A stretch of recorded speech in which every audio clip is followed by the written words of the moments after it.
Shalom.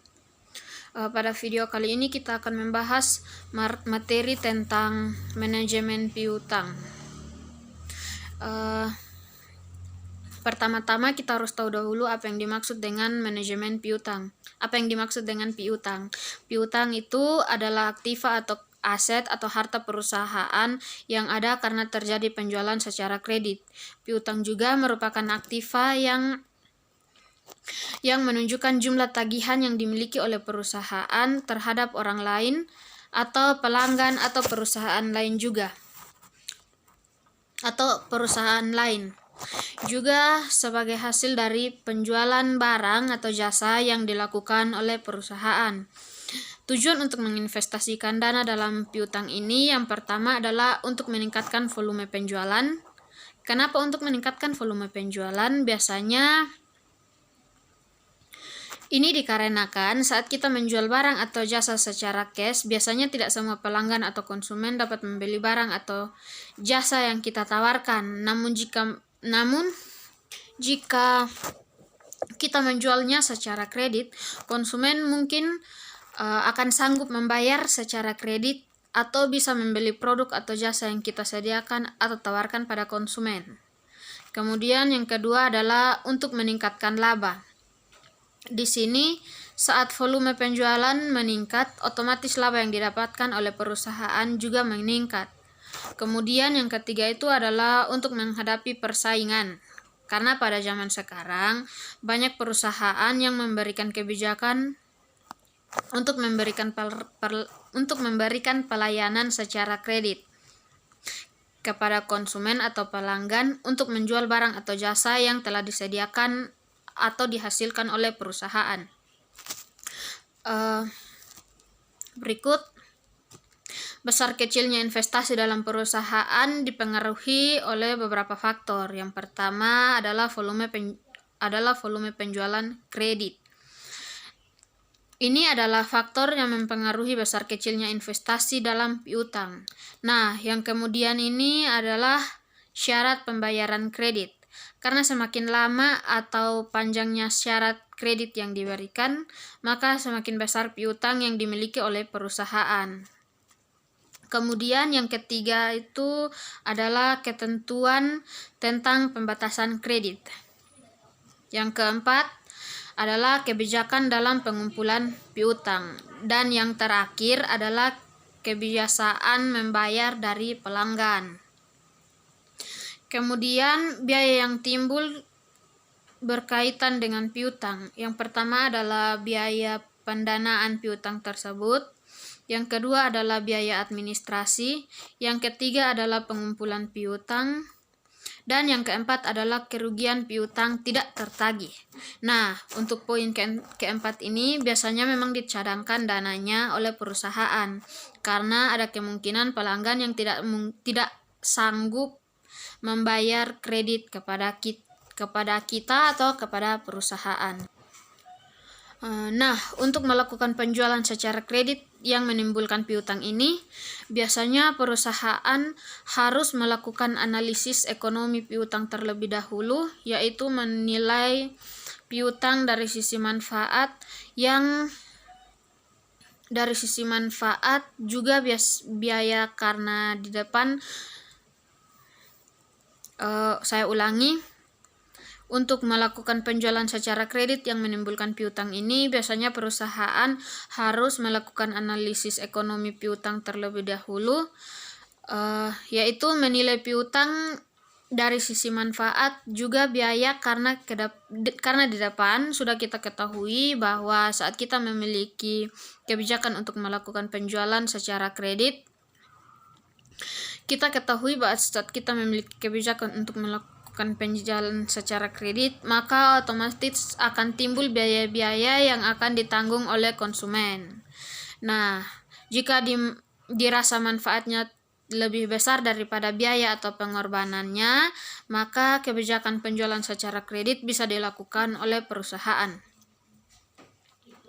Aspek penting dalam manajemen piutang. Kebijaksanaan kredit merupakan salah satu aspek penting dalam manajemen piutang. Selain itu, penetapan jangka waktu kredit juga penting. Kemudian kebijaksanaan pengumpulan piutang, serta default risk. Nah, kebijaksanaan kredit ini biasanya terdiri dari penetapan standar kredit. Jadi perusahaan biasanya sudah menentukan standar kreditnya maksimal berapa rupiah. Kemudian analisis kredit. Analisis kredit harus dilakukan karena kita tidak mau mendapatkan konsumen atau pelanggan yang saat kita berikan piutang atau jasa atau produk, kemudian setelah mengasah beberapa kali, kemudian dia menghilang. Nah, itu gunanya kita melakukan analisis kredit. Kemudian untuk penetapan jangka waktu kredit itu ada yang namanya cash diskon, di mana pelanggan bisa mendapatkan diskon saat dia membayar produk atau jasa secara cash. Kemudian periode cash diskon. Di sini perusahaan menentukan jika dia membayar jangka waktu yang lebih cepat, biasanya akan mendapatkan potongan diskon. Kemudian periode kredit. Di sini diterapkan oleh perusahaan bisa 1 minggu, 1 bulan, atau bahkan beberapa bulan. Nah, untuk default risk biasanya dihitung misalkan 5 tahun terakhir. Piutang yang tidak tertagih itu dilihat rata-ratanya, kemudian menentukan berdasarkan batas tertinggi dari rata-rata piutang di 5 tahun terakhir. Contoh, biasanya tahun pertama 3%, tahun kedua 5%, tahun ketiga 6%, dan seterusnya. Maka di sini dapat ditentukan pada tahun ketiga sekitar 6%.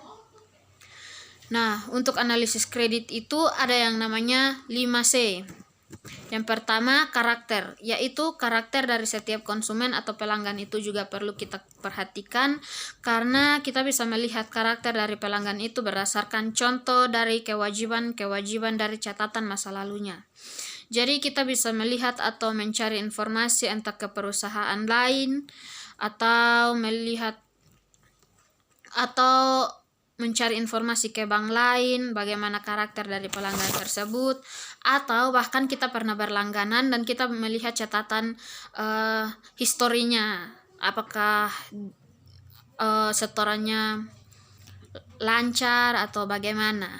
Kemudian yang kedua yaitu capacity. Di sini capacity ini kemampuan pelanggan dalam melunasi utangnya. Ya, itu berkaitan dengan yang pertama. Ditunjukkan dengan rasio likuiditasnya. Jadi dia memiliki harta berupa kira-kira mampu atau tidak dia membayar utang yang akan kita berikan. Kemudian kapital, yaitu kemampuan finansial dari konsumen ditunjukkan dengan posisinya. Jadi kira-kira pendapatan dia menunjang atau tidak untuk membayar kredit yang akan kita berikan terhadapnya atau perusahaan berikan. Kemudian yang keempat adalah kolateral, yaitu jumlah jaminan harta dari konsumen terhadap hutang. Nah, di sini kita harus melihat juga dia menjaminkan apa dan berapa yang dia jaminkan dan yang dia ajukan untuk berhutang. Karena jangan sampai lebih besar piutang yang kita berikan kepadanya ketimbang dengan jaminan yang dia miliki, yang konsumen miliki. Kemudian yang kelima yaitu condition, yaitu kondisi perekonomian dan bisnis secara umum yang mempengaruhi kemampuan konsumen dalam melunasi kredit. Jadi itu yang berhutang atau meminjam kepada kita itu adalah perusahaan yang bergerak di bidang apa. Kita harus melihat kondisinya kira-kira dalam jangka waktu dalam jangka waktu sekian bisa menunjang tidak untuk dia bisa bayar hutang-hutang kepada kita. Jadi analisis 5C yaitu yang pertama. Jadi analisis 5C yaitu yang pertama karakter, kemudian capacity, kapital, kolateral, dan condition. Nah, memberikan kredit. Namun dalam kredit Namun dalam memberikan kredit yang diutamakan itu adalah kepercayaan. Kemudian untuk kegiatan manajemen piutang sendiri itu ada 3. Yang pertama, perencanaan jumlah dan pengumpulan piutang. Kedua, pengendalian piutang. Dan ketiga, penggunaan rasio. Perencanaan jumlah dan pengumpulan piutang itu rencana jumlah piutang pada waktu yang akan datang disusun berdasarkan budget penjualan dengan memperhatikan persyaratan pembayaran yang ditawarkan oleh perusahaan serta kebiasaan pelanggan dalam membayar hutang. Kemudian besarnya rencana piutang juga akan berpengaruh terhadap sejumlah resiko piutang berupa piutang yang tak tertagih, yang didestimasi atau yang dimungkinkan oleh pihak perusahaan.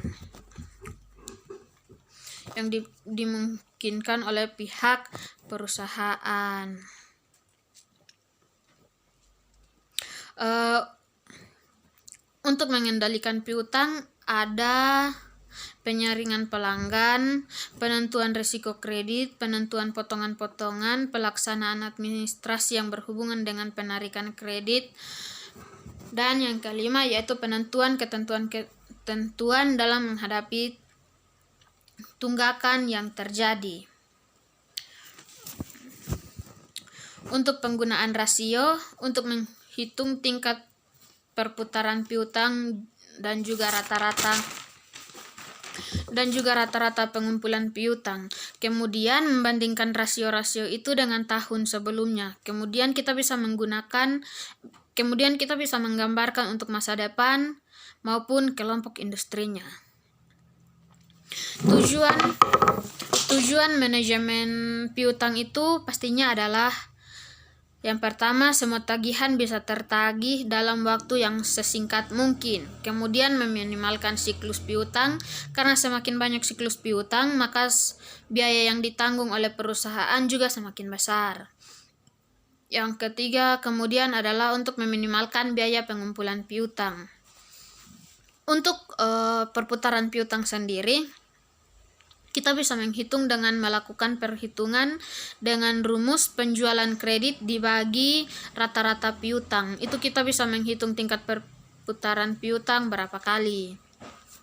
Pengumpulan piutang rata-ratanya itu kita bisa menghitung 360 atau 365 hari dibagi perputaran piutangnya. Yang kita bisa hitung di depan tadi itu bisa diketahui berapa hari pengumpulan piutangnya. Pengumpulan piutang, kemudian rata-rata pengumpulan piutang ini dipakai untuk menilai efisiensi atau ketidaknya pengumpulan piutang yang dilakukan oleh perusahaan. Jika rata-rata pengumpulan piutang itu lebih kecil atau lebih cepat ketimbang waktu yang ditetapkan oleh perusahaan, maka ini dianggap efisien. Namun jika rata-rata pengumpulan piutang lebih dari jangka waktu piutang yang telah ditetapkan, maka itu akan disebut non-efisien. Di sini adalah contoh untuk perputaran piutang dan rata-rata pengumpulan piutang. Contoh perhitungannya ini pada tahun 2007 dan 2008 ada penjualan kredit, piutang awal tahun, piutang akhir tahun, kemudian rata-rata piutang. Rata-rata piutang ini didapat dari penambahan piutang awal tahun dan akhir tahun dibagi 2. Kemudian untuk tingkat perputaran piutangnya bisa dipakai rumus yang di depan tadi. Di sini juga ada kasusnya PT ABC yang memiliki penjualan per tahun 180 juta, seluruhnya dijual secara kredit dengan ketentuan 2/10 net per 30. Ini artinya perusahaan akan memberikan diskon sebesar 2% jika pelanggan atau konsumen membayar dalam jangka waktu 10 hari. Namun tidak akan mendapatkan diskon jika dibayar dalam jangka waktu 30 hari atau lewat dari 10 hari. Dalam jumlah tersebut, 60%-nya dibayar dalam masa potongan dan sisanya dalam waktu 30 hari. Namun kita harus tahu dalam waktu 30 hari. Namun kita harus tahu berapa perputaran piutang dan rata-rata pengumpulan piutang PT ABC ini. Nah, untuk jangka waktu penagihan atau rata-rata pengumpulan piutang bisa dihitung karena di sini diketahui 60% berarti 0,6 kali 10 hari. Mengapa? Karena ini ketentuannya dapat diskon jika dibayar selama 10 hari, maka 0,6 kali 10 hari tambah 0,4 kali 30 hari kita dapat 18 hari. Untuk perputaran piutang sendiri bisa dihitung dari 360 hari per tahun dibagi 18 hari dapat 20 kali perputaran piutang selama 1 tahun. Berdasarkan informasi tersebut dapat kita hitung penjualan harian rata-ratanya yaitu dengan asumsi 1 tahun 360 hari sehingga tinggal membagi 180 juta dibagi 360 hari sama dengan 500 per hari. Itu penjualan rata-rata hariannya. Untuk rata-rata piutangnya, kita bisa menghitungnya dengan rumus jangka waktu penagihan dikali penjualan harian rata-rata. Di sini 18 hari dikali 500 sama dengan 9 juta. Nah, untuk perputaran piutang sendiri, rumusnya penjualan kredit dibagi rata-rata piutang yaitu 180 juta dibagi 9 juta sama dengan 20 kali. Kita dapat 20 kali. Jadi rata-rata pengumpulan piutang itu sebanyak 18 hari. Tabel umur di sini perputaran piutang harus dikendalikan dengan menyusun tabel umur piutang, di mana dalam tabel tersebut dapat diketahui jumlah piutang yang segera dapat ditagih dan yang lambat ditagih, serta dapat diketahui pengutang atau debitur yang baik dan yang buruk. Ini adalah contoh tabel umur yang disajikan oleh PT ABC dan PT ABK. Syarat kedua perusahaan tersebut adalah 2/10 N/30. Di sini PT ABC memiliki piutang yaitu nilai piutangnya sebesar 640. Nilai piutangnya untuk umur piutang 0 sampai 10 hari, kemudian untuk 11 sampai 30 hari itu ada 160 piutang. Totalnya adalah 800 piutang. Nah, di sini kita bisa menghitung presentasenya. Presentasenya dari nilai piutangnya, presentase dari nilai piutangnya. Presentasenya bagaimana menghitungnya? Pastinya adalah 640 dibagi 800 dikali 100%, kemudian didapatkan 80%, kemudian 160 dibagi 800 dapatlah 20%. Jadi totalnya adalah 100%. Itu untuk PT ABC, sedangkan untuk PT ABK nilai piutang ini dari 0 sampai 10 hari ada 400 nilai piutang. Kemudian 11 sampai 30 hari ada 160 piutang. Kemudian 31 hari sampai 45 hari itu ada 120 piutang. 46 sampai 60 ada 80 piutang. Di atas dari 60 hari ada 40 piutang. Totalnya sama dengan 800.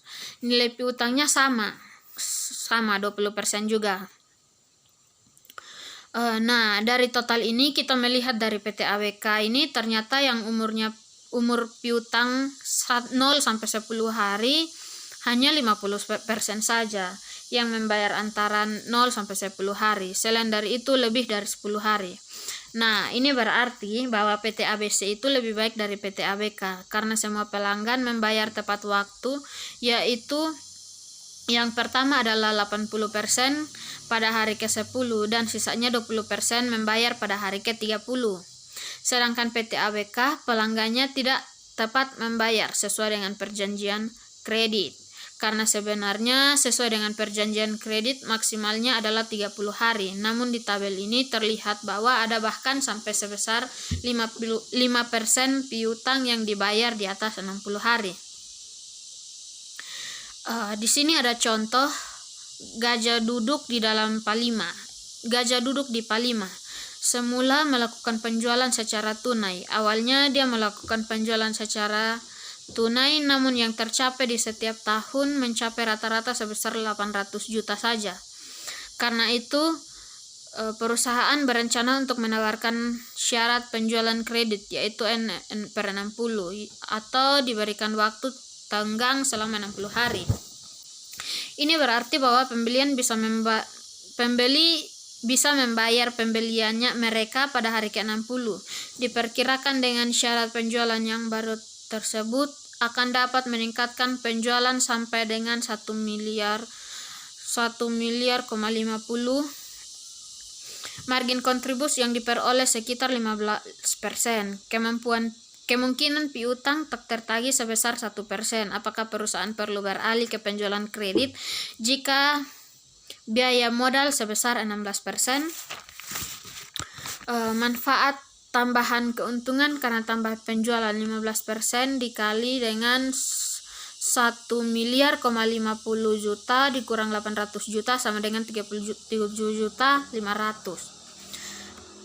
Perputaran pengorbanannya yaitu perputaran piutang 360 dibagi 60 hari sama dengan 60 kali per tahun. 6 kali per tahun. Rata-rata piutang yaitu 1 miliar 50 juta dibagi 6 sama dengan 175 juta.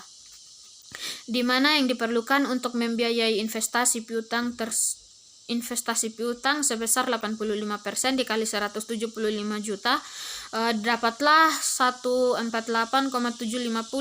Biaya modal yang harus ditanggung karena memiliki piutang yaitu 16% dikali 148,750 didapat 23.800, 23.800. Manfaat bersih yaitu 13,700. Baik, itu adalah materinya yang telah kita bahas tentang manajemen piutang. Sekian dan terima kasih.